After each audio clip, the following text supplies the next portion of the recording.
to Conversations with Ambassador William Eacho. Today we're discussing Green Matters, Earth Day, the environment, and the League of Green Embassies. Ambassador, Earth Day is a good time to think about going green and consider our planet. So how do Americans observe Earth Day?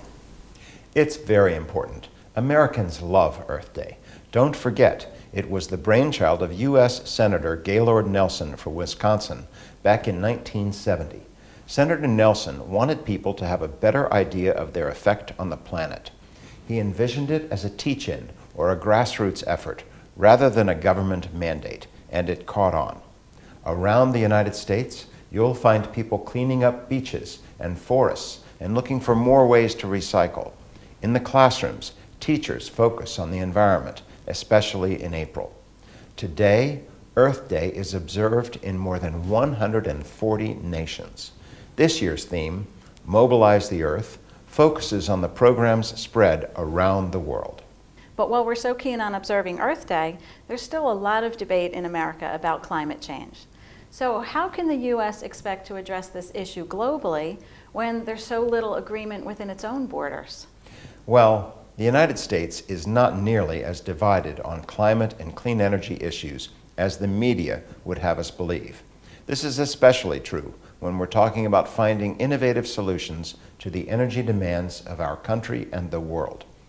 There are a whole range of clean energy technologies that are taking root in the United States, including wind, geothermal, bioenergy, solar, combined heat and power, new generation electric vehicles, as well as other cost-effective energy efficiency measures.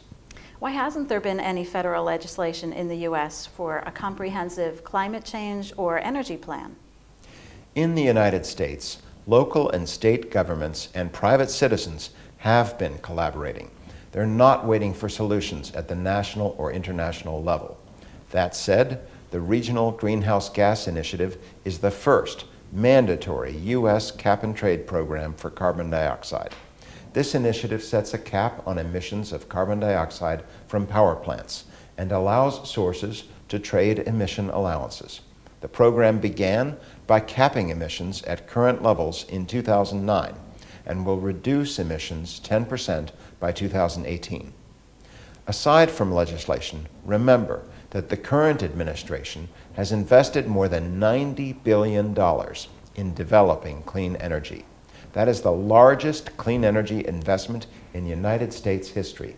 This has already created or saved hundreds of thousands of jobs.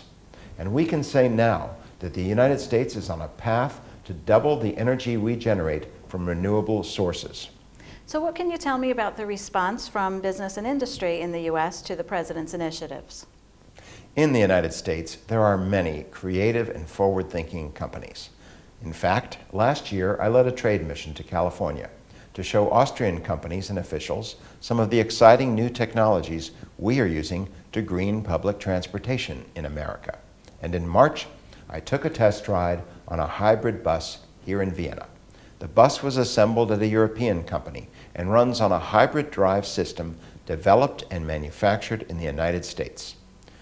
Just like the first Earth Day in 1970, the strength of this movement comes from communities and industry, not the federal government.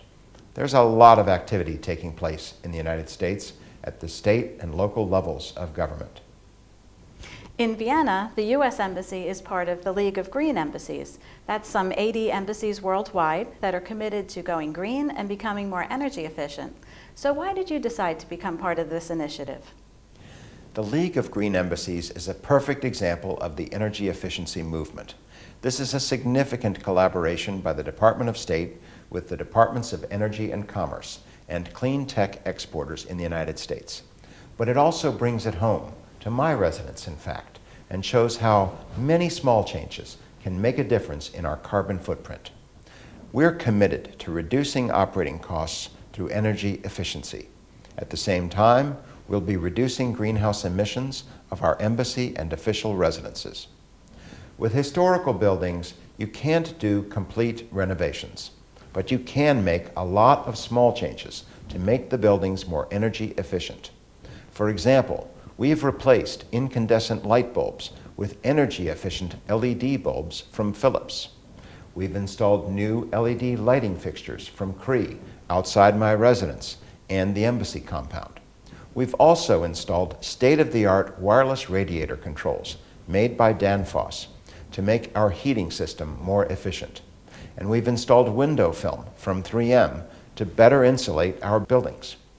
We've installed Whirlpool energy-efficient appliances and water conservation products from Niagara Conservation.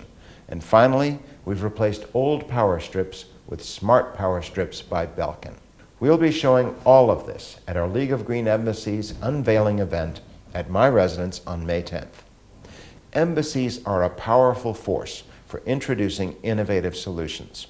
They play an important role in mobilizing public opinion and action. Thank you, Ambassador. That was all very interesting. Thank you. And thank you for joining us. Come again for more conversations with Ambassador Eacho.